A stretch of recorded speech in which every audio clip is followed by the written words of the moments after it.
안녕하세요. 주식조아입니다. 예, 지난 영상에 이어서 제2의 한국셀석유라고 제가 투자를 좀 진행하고 있는 유한양행에 투자한 이유를 설명해 보고자 합니다. 먼저 한국셀석유라는 주식에 대해서 좀 모르시는 분들도 있을 것 같아서 이제 한국셀석유라는 회사에 대해서 간략하게 설명을 드리겠습니다. 먼저 이게 지금 한국셀석유라는 회사입니다. 기업을 계열을 한번 보면은 뭐 동사는 뭐 이렇게 설립돼서 뭐 이렇게 하는 회사입니다. 뭐 윤활유 같은 것들, 기름이나 이런 것들을 이게 세계적인 회사이고요. 뭐 국내 제가 정확히는 뭐 기억이 안 나는데 프랑스인가 뭐 미국이나 이런 유럽인가 미국 쪽에 있는 회사입니다. 예를 들어서 뭐 우리나라에는 없는데 외국 회사야 외국 해외에 좀 나가다 보면 그 조개 껍데기 모양을 주유소 같은 데서 보실 수 있을 겁니다.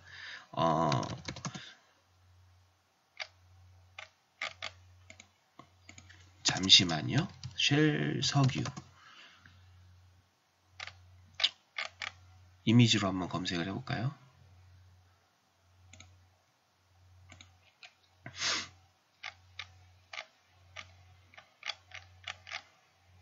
여기에는 좀 나와 있지 않네요. 요런 조개 껍데기 모양이 아마 이제 그 쉘석유라고 해서 좀 세계적인 회사인 걸로 알고 있고요. 그 회사가 이제 한국 쪽에 이제 지점을 낸 그런 회사라고 보시면 되겠습니다.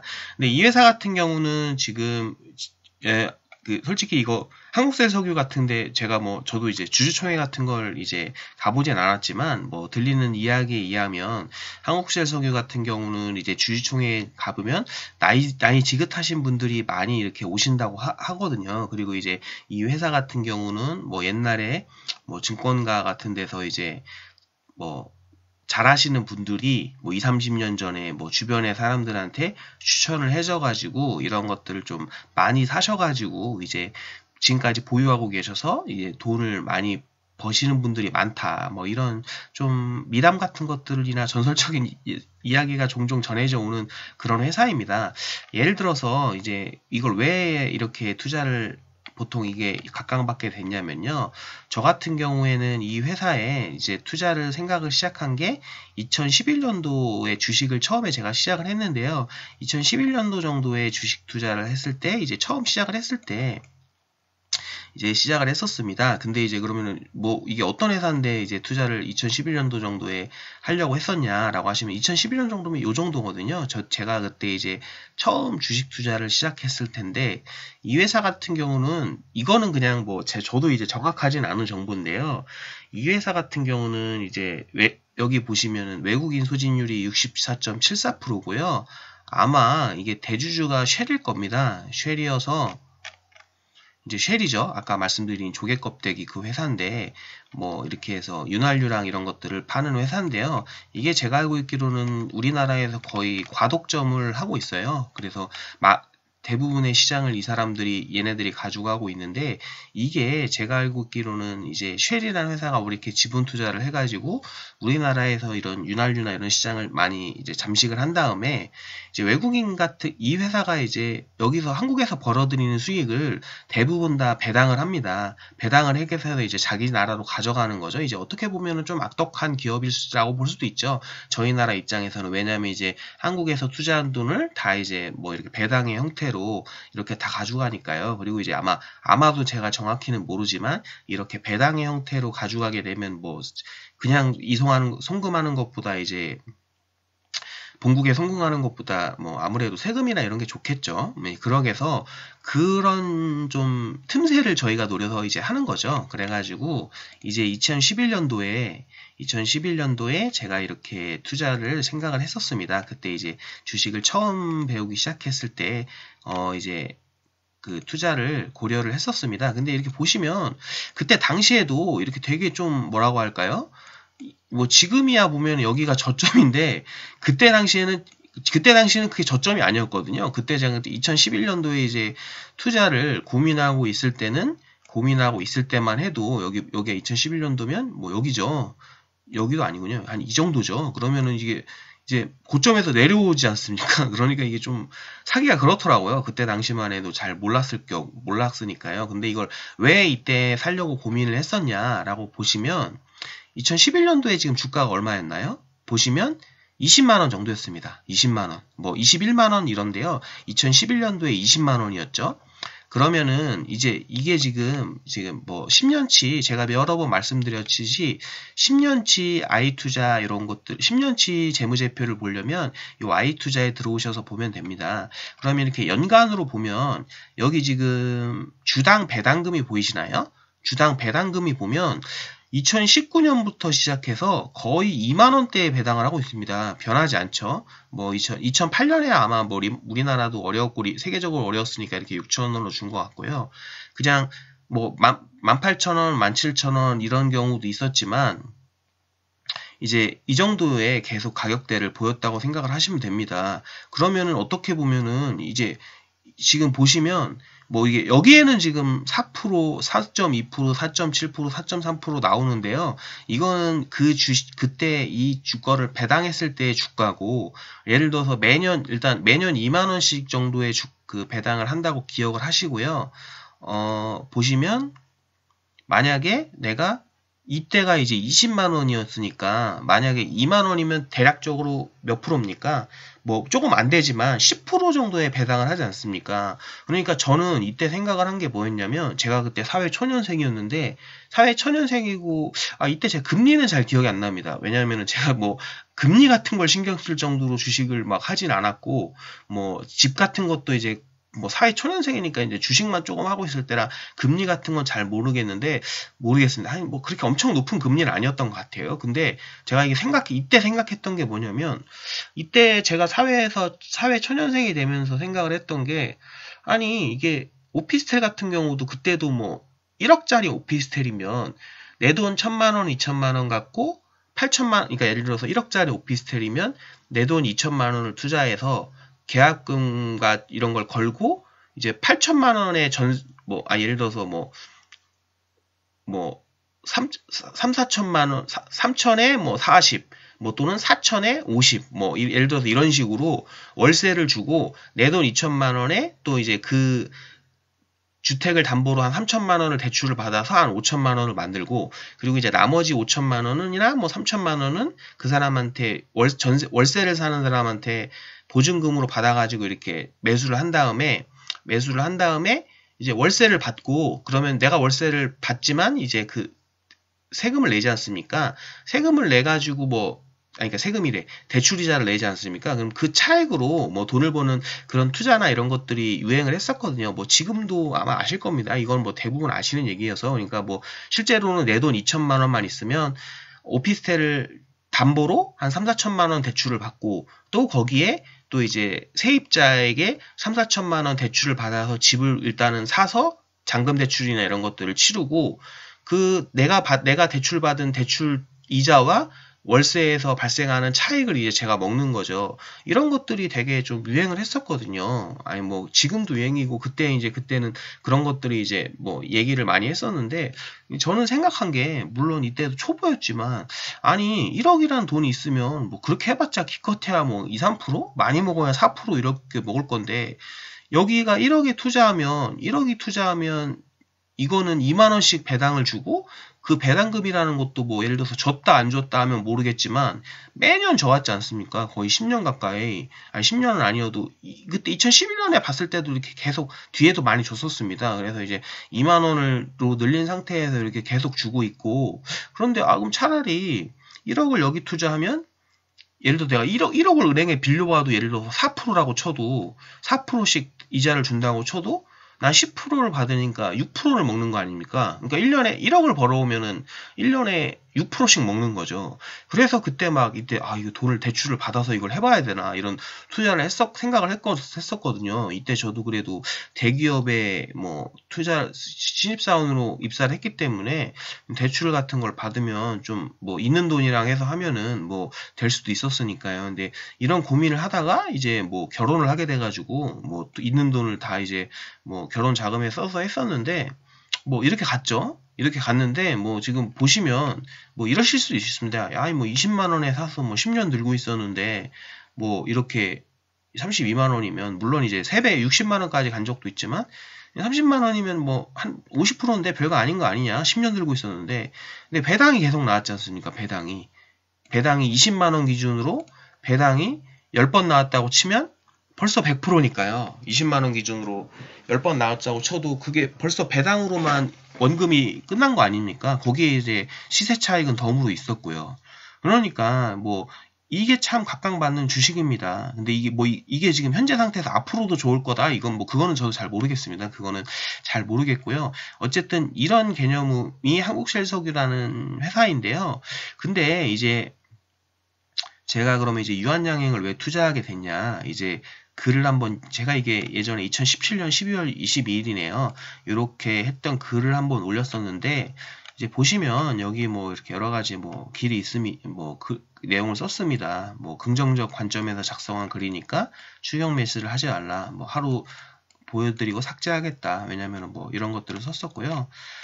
이제 유한양행을 투자하게 된 가장 큰 포인트는 저는 좀 약간 처음에 접근할 때는 이제 배당주의 관점으로 접근을 했었습니다. 유한양행 같은 경우는 이제 100주당 5주를 배정을 합니다. 주식을. 그러니까 유한양행 주식이 100주가 있으면 좀 특이하게 보통 배당을 3월에 주는데요. 여기 이 유한양행은 12월에 주식을 갖고 있으면 1월에 이제 그 0.05% 그러니까 5주를 공짜로 받을 수 있습니다. 그래서 요 컨셉을 가지고 이게 지금 보고 있는데 제약주인데 저는 이게 떠오르더라고요. 한국셀석유 이런 배당 같은 관점에서 이런 것들이 떠올랐습니다. 그래가지고 처음에 이제 이런 관점으로 그때 알아봤었고요. 근데 이제 제약주인 것도 좀 마음에 들었죠. 뭐 아무래도 이제 미래 성장성도 있으니까요. 솔직히 한국셀석유 이거는 뭐 그때 살 때도 뭐 성장성에 대한 건 아니 그래도 뭐 물가 상승률 이상 정도는 벌지 않을까 정도 수준이었는데 이거는 뭐 제약주다 보니까 뭐 그런 것들이 조금 그래도 성장성이 있어 보였죠. 뭐 재무제표 같은 경우는 뭐 보시면 아시겠지만 이건 제가 이제 그때 2017년도에 작성할 때라 뭐 그때 전 때를 봤는데 뭐 그때 기준으로 상승하고 있었죠. 영업이익이나 이런 것들이 상승하고 있었고 물론은 지금은 이제 투자 같은 걸 많이 해서 조금 하락하고 있었지만요. 뭐 부채 비율도 40%뭐 안정적이죠. 뭐 이렇게 되어 있었고 그 다음에 이게 좋은 게 이제 현금 배당도 지급합니다. 그러니까 실제로는 배당률이 이제 여기 주식 배당으로 5% 주고 현금 배당으로 이제 여기 보시면 뭐 1% 가까이 주지 않습니까? 뭐 이렇게 뭐 지금 1%가 좀 안 될 겁니다. 이제 왜냐하면 뭐 한 2,000원 좀 덜 되게 주는데 주식이 지금 한 22만 원 뭐 이러니까요. 그렇고 뭐 차트상의 흐름도 이렇게 뭐 고평가 구간은 아니었고요. 여기 보시면 2017년이죠. 2017년도에 차트에 보면 이제 2015, 16년에 한번 이렇게 올랐다가 이렇게 쭉 떨어져 가지고 요 상태였죠. 요 상태여가지고 이제 그리고 이제 중요한 게 이제 주식 배당이었습니다. 주식 배당. 이제 원래는 이제 뭐 보시면 알겠지만 이제 약가 인하 때문에 6년간 주식 배당을 하지 않았습니다. 근데 이제 그러니까 주식 배당을 이제 한국사일석유랑 좀 다른 점은 한국사일석유는 보시면 10년 동안 이제 배당을 해왔죠. 근데 이제 유한양행 같은 경우는 이제 계속 뭐 10몇 년 동안 주식 여기 보시면 뭐 유한양행 뭐 44번 무상증자를 해왔죠. 그러니까 이게 어느 정도 연속성은 있는데 어쨌든 약가 인하 같은 이슈 때문에 6년 전부터 무상증자를 중단해 오다가 2015년 대표이사 선임된 이정희 사장에 의한 강력한 요청에 의하여 2년 연속 무상증자를 해오고 있다. 뭐 지금까지 해오고 있죠. 그러니까 한마디로 뭐 약가 인하 국가의 약가 인하 이슈 때문에 뭐 이런 것들을 무상증자를 중단해왔다가 이제 이정희 사장이 취임하면서 새로 하게 되었다는 겁니다. 그래서 근데 이제 만약에 이제 이걸 안 하게 되면은 좀 약간 투자에 대한 스토리가 훼손이 되는 거죠. 뭐 그러니까 이런 것들은 좀 감안을 해봐야겠죠. 그리고 저는 이게 솔직히 이제 이 회사를 매수할 때 있어서 좀 가장 크게 작용했던 부분 중에 하나인데요. 예를 들어서 이제 뭐 이건 참고로 그냥 하시라고 LG생활건강의 예를 들었습니다. 이제 LG생활건강 같은 경우는 뭐 2008년 전만 해도 11만 원이었던 회사의 주가가 이제 다들 아시다시피 대장주가 됐죠. 120만 원. 지금은 얼마일까요? 지금은 한번 볼까요?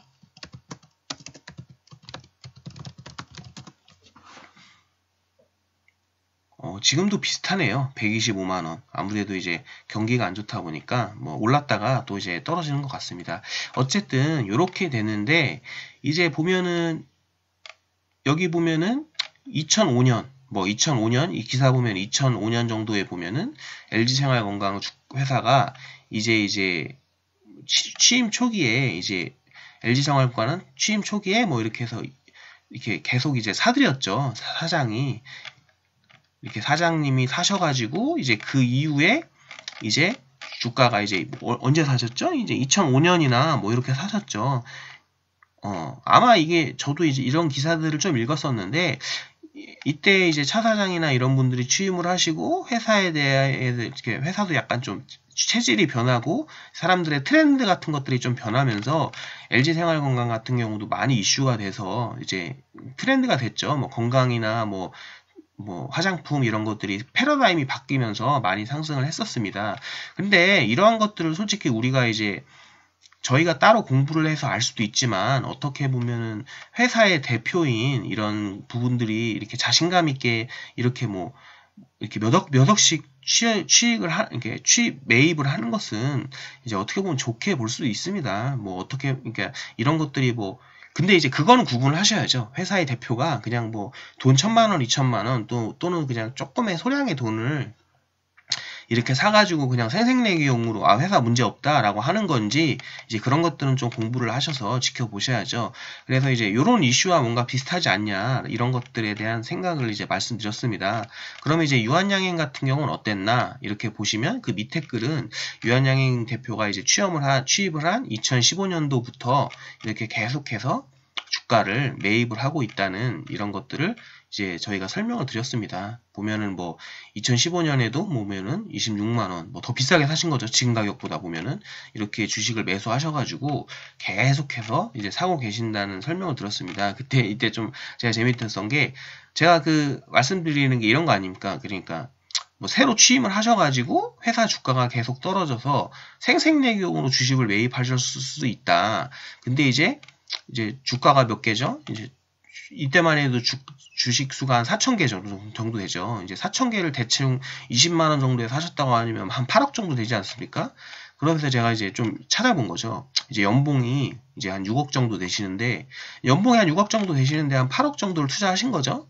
그러면은 이게 과연 뭐 생각하는 사람마다 이제 다를 수도 있겠지만 저는 이제 뭐 생색내기용은 아니다. 라고 해서 투자를 이제 진행을 한 겁니다. 그래서 이런 좀 큰 스토리로 주식 투자를 이제 그러니까 유한양행에 대해서 투자를 진행을 해오고 있고요.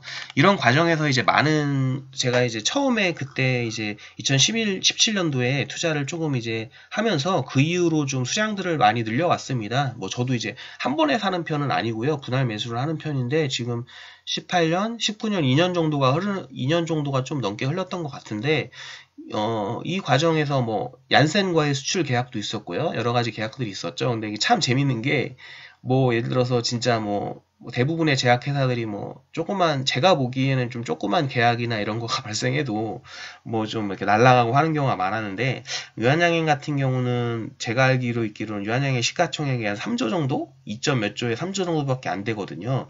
근데 이제 유한양행이 올해인가 수출 금액만 3조 정도 됩니다. 물론 이제 그거는 이제 모르는 거죠. 신약이 성공했을 때 얘기고 실패하면 근데 실패해도 계약금으로 뭐 한 1,000억 뭐 이렇게 받았기 때문에 아마 지금 신약이나 이런 것들을 매수하기 위해서 개발하기 위해서 어떤 뭐 특허권을 사오고 회사에 투자한 돈 원금 정도는 이미 어느 정도 이렇게 벌었다고 생각을 하긴 하거든요. 그리고 뭐 얀센 같은 경우도 저도 이제 공부를 해보니까 이제 그런 것들이 뭐 투자하는 이유가 그러니까 얀센 같은 경우들이 유한양행의 그런 약 같은 것들을 산 이유도 얀센에서 어느 정도 얀센이 세계적인 좀 제약회사인데요. 이제 걔네들이 본인들이 조금 메이저하게 좀 장래로 크게 좋게 보고서 미는 약들이 있습니다. 근데 그런 약들이 있는데 이 유한양행에서 만드는 이런 약과 병행요법, 그러니까 같이 투약을 했을 때 제가 알기로는 효과가 좀 기대가 돼가지고 이제 투자가 좋은 걸로 그러니까 그런 것도 상한 걸로 알고 있거든요. 근데 이게 제약이라는 것들이 제가 알아보니까 좀 어려운 부분이 약이 좋아도 이제 그러니까 좋을 약도 이제 시장에 내놓고 임상실험을 하는 데 있어서 되게 좋을 약도 어떤 뭐라고 할까요? 그런 임상을 하는 과정의 어려움도 있고요. 왜냐하면은 여러분들 같은 경우도 여러분이 암 환자인데 시장에서 이미 만약에 어느 정도 검증된 약이 있고 뭐 예를 들어서 유한양행이 그러니까 신약이 있긴 있는데 뭐 신약보다는 성능이 조금 좋은데 뭐 예를 들어서 뭐 검증은 되지 않았다. 그러면 검증된 약을 쓰시겠죠. 그러니까 근데 유한양행이 만드는 신약 같은 경우는 기존에 제가 알기로는 폐암이어가지고 이제 타그리소인가 뭐 그런 약이 이제 기억은 정확하게 안 나는데요. 저도 뭐 요새는 뭐 좀 이게 크게 보는 편이 아니어가지고 그런 약이 이제 시장에서 이제 이미 자리를 잡고 있고 아마 대부분의 약들이 비슷비슷할 겁니다. 이제 그런 데 있어서 이제 그런 어려움도 있을 건데 이게 어떻게 보면은 얀센이나 이런 것들이 좀 큰 회사들이 왜냐면 이 약이 성공을 해야지 자기들도 병행요법이나 이런 것들에 있어서 좀 성공할 수 있으니까 또 이제 같이 도와주고 하면은 뭐 저는 좋게 보고 있습니다. 그래서 저는 개인적으로 이런 제약이나 신약 같은 분야를 제 생각에 저는 뭐 다른 분들은 어떠실지 모르겠는데 저는 제가 판단할 능력은 없다고 생각하고요. 그리고 뭐 예를 들어서 뭐 하려면 할 수 있겠죠. 뭐 어떤 정보들을 찾아보고 이런 것들이 있는데 저는 제가 다음에 길게 영상을 찍을 때 그거에 대해서 그러니까 그거에 대해서 제 생각을 말씀드릴 건데 저는 공부를 한다고 해서 우리가 어느 정도 예측을 할 수 있는 분야가 있고 예측을 할 수 없는 분야가 있다고 생각합니다. 근데 이제 뭐 제가 뭐 돈이 되게 많아가지고 뭐 그러면 상관이 없겠죠. 근데 이제 뭐 제약이나 이런 것들에 투자할 때는 그래도 이제 장래성이 높은데 어느 정도 큰 금액을 투자했겠지 않습니까? 근데 이제 저도 같이 베팅을 할 수는 없죠. 그랬기 때문에 저는 이제 제약주를 투자할 때도 어떻게 보면은 망해도 괜찮을 회사에 투자를 하고 있거든요. 뭐 그러니까 신약이 망해도. 그래서 유한양행이나 보령제약 이런 회사를 투자를 하고 있습니다. 그리고 이제 좀 재밌었던 게 제가 이제 박영옥님이나 조문호님이나 이런 분들의 글이나 유튜브 영상을 많이 찾아보는데 유튜브에 보면 MTN 개국 11주년인가 거기에 이제 박영옥님이 나오셔가지고 이제 말씀을 하시는 영상이 있습니다. 제약주에 대해서 물어보고 이제 투자를 하시는 거에 대해서 이야기가 있는데 이제 그분도 그런 이야기를 하세요. 제약주는 투자하기 어려운 것 같은데 유한양행이나 뭐 저 정확하게 기억은 안 나는데 유한양행, 보령제약, 이연제약 이런 데를 이제 말씀을 해주셨던 것 같거든요. 뭐 한번 찾아볼까요? 뭐 아무리 좀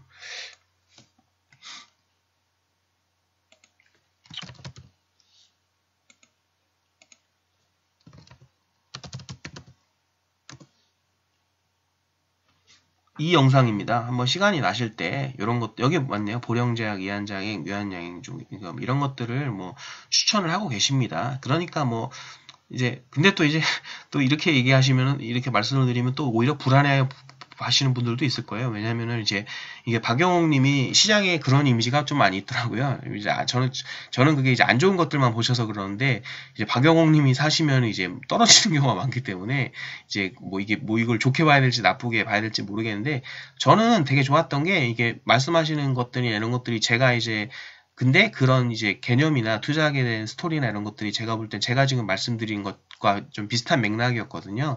그래서 이제 이런 것을 좀 투자를 하게 된 것 같습니다. 그래서 저는 이제 유한양행에 대한 가장 큰 포인트는 이렇습니다. 뭐 길게 설명을 드렸는데, 일단 주식 배당 같은 것들이 좀 괜찮다고 생각을 해서 이제 들어갔고 이제 한국세력이나 이런 비슷한 느낌으로 들어간 거죠. 이게 노후에도 이제 좀 도움이 될 만한 안정적인 그런 수급처가 될 수도 있겠다. 이런 것들로 좀 했고요. 그 다음에 제약주 같은 경우는 투자를 하고는 싶은데 제 기준에서는 뭐 공부를 한다고 해도 좀 뭐 어느 정도 그게 무슨 의미가 있을까라는 생각이 들 정도로 좀 어려웠습니다. 그래가지고 내가 이제 공부를 해서 하는 것보다는 오히려 실패를 해도 되는 회사에 투자를 하면 이 회사가 뭐 계속해서 돈을 벌고 있고 실패를 해도 계속해서 뭐 이어갈 의지만 있다면, 투자를 이어질 의지만 있다면 뭐 노력하면 언젠간 되겠죠. 뭐 그리고 유한양행 이런 회사들이 뭐 그래도 뭐 물론 이제 뭐 무슨 뭐 그냥 신약 개발 회사가 아니라 무슨 뭐 유통회사다, 약 그냥 해외에서 팔아가지고 이마트다, 뭐 이런 뭐 비난도 있고 한데요. 맞습니다. 이제 근데 그래서 이제 회사의 주가가 오르지 않고 천대받았던 거죠. 근데 이제 그거를 이제 새로운 사람은 예를 들어서 새로운 사장은 변화를 도모하고 있고, 뭐 지금 최근에 보면은 뭐 당연히 뭐 투자를 많이 하고, 뭐 예를 들어서 유한양행에서 지금 각광받고 있는 제넥신 같은 데도 투자를 많이 하고 있거든요. 뭐 아시는 분들은 아실 것 같은데, 이런 데 투자를 많이 하니까 회사에 돈이 별로 없죠. 영업이익이나 당기순이익이 안 나오죠. 왜냐하면 이제 투자를 많이 하는데요. 당연한 거 아닙니까? 그럼 뭐 회사가 그러면 뭐 도둑놈 심보죠. 예를 들어서 뭐 영업이익이라는 것도 다 뭐 엄청나게 잘 나오면서 뭐 시작도 개발하고, 그게 어떻게 됩니까? 뭐 지금 뭐 영업이익이 안 나온다, 당기순이익이 안 나온다, 뭐 이런 식으로 해서 뭐 본업도 망했다, 뭐 이런 분들이 많은데요.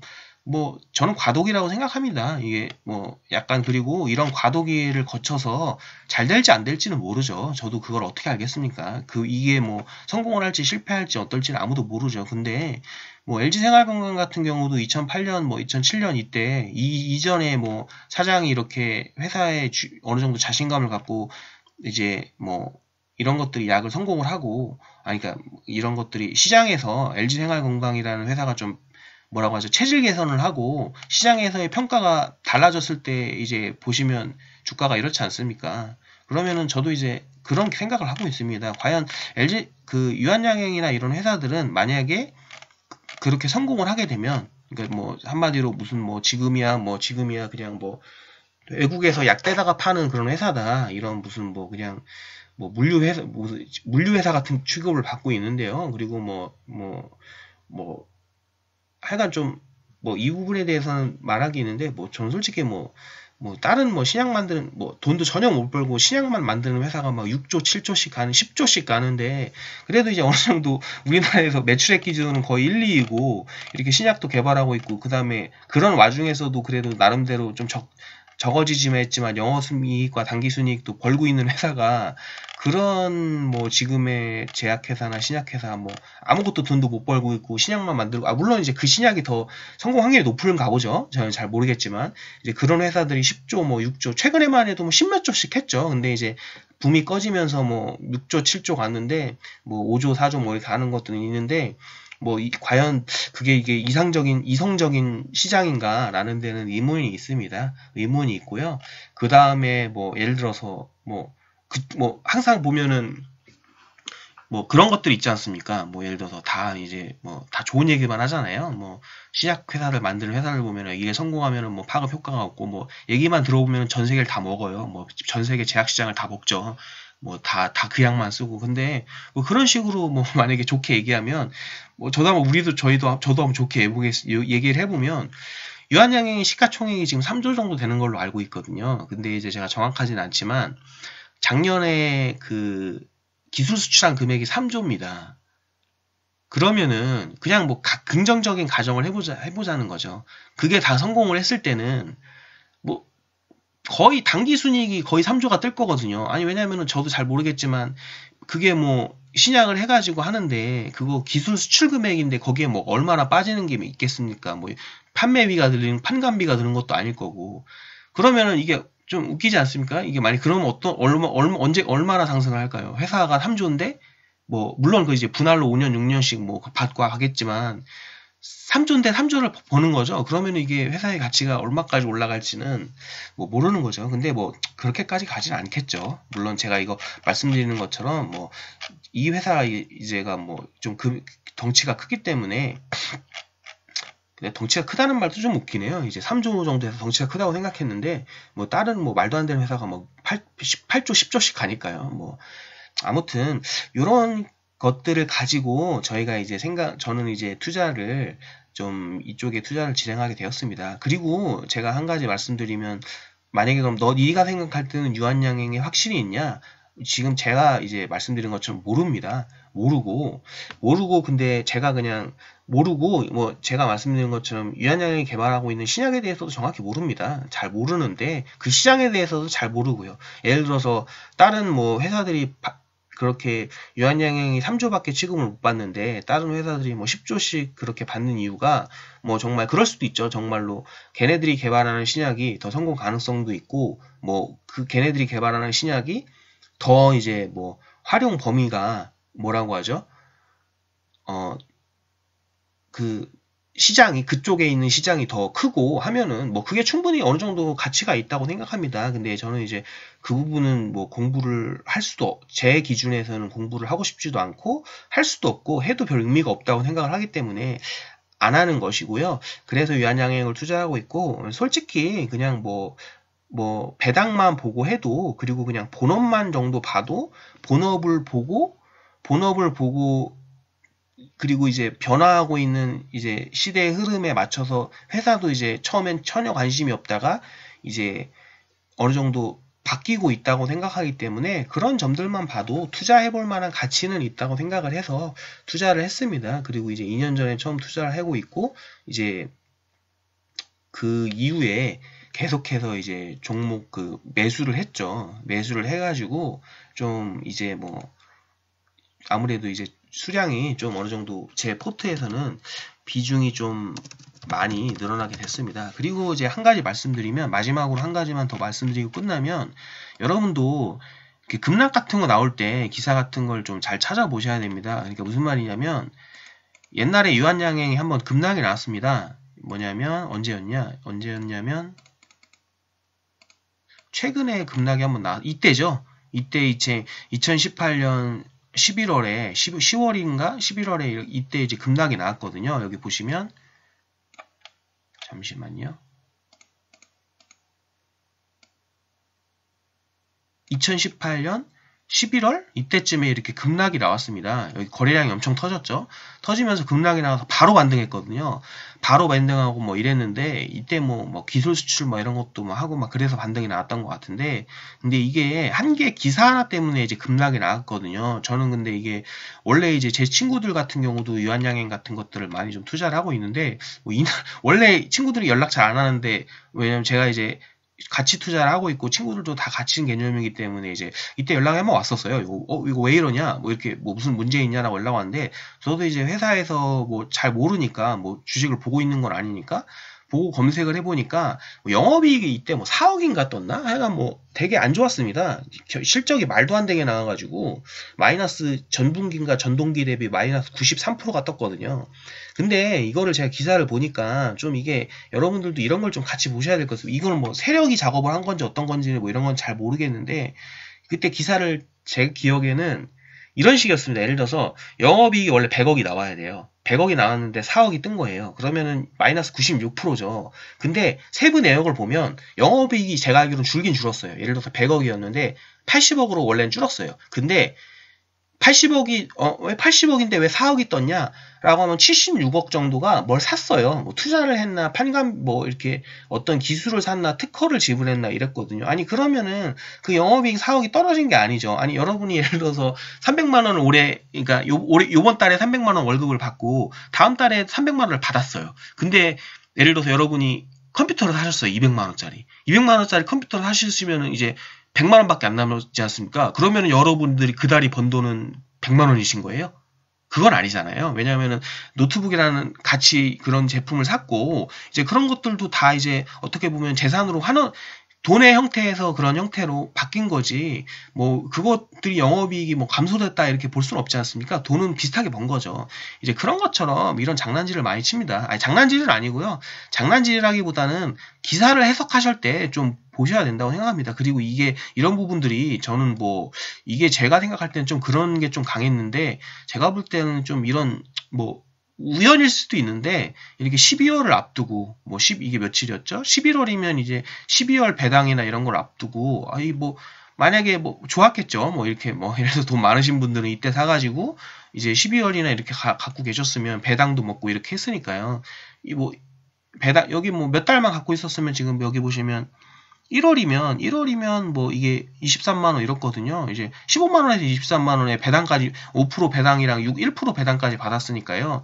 뭐 단기간에 엄청 많이 이제 버신 거죠. 근데 이제 이때 뭐 이런 데서 사가지고 여기 파신 분들은 손해를 많이 보셨겠죠. 근데 저는 이때 친구들한테도 기사 한번 읽어보고, 근데 저도 이제 좀 이때 아쉬웠던 게, 저도 이제 기사 읽어보고, 아, 이게 사기다, 이거 아니다, 왜 이렇게 빠지는지 모르겠다, 이런 생각을 했었는데, 이제 기사가 사기라는 게 아니라 기사는 뭐 똑같이 팩트만 썼습니다. 팩트만 썼는데 이제 시장의 반응이 사기라는 거죠. 말도 안 되는 뭐 이슈로 이렇게 빠지니까요. 그래서 이 반응은 사기다라고 해서 이제 제 여동생 계좌나 뭐 예를 들어서 다른 계좌를 운영하고 있는 거에서 더 사라고 얘기를 하고요. 친구들도 더 사고 저도 더 샀거든요. 이럴 때 이때 뭐 저는 이미 들어간 돈이 커서 많이는 못 샀지만 예를 들어서 제 여동생 같은 경우는 여유 자금이 있어가지고 이제 돈을 좀 이제 대기하고 있는 상태였는데 이때 다 샀습니다. 이때. 그래서 지금 평단이 이게 뭐 솔직히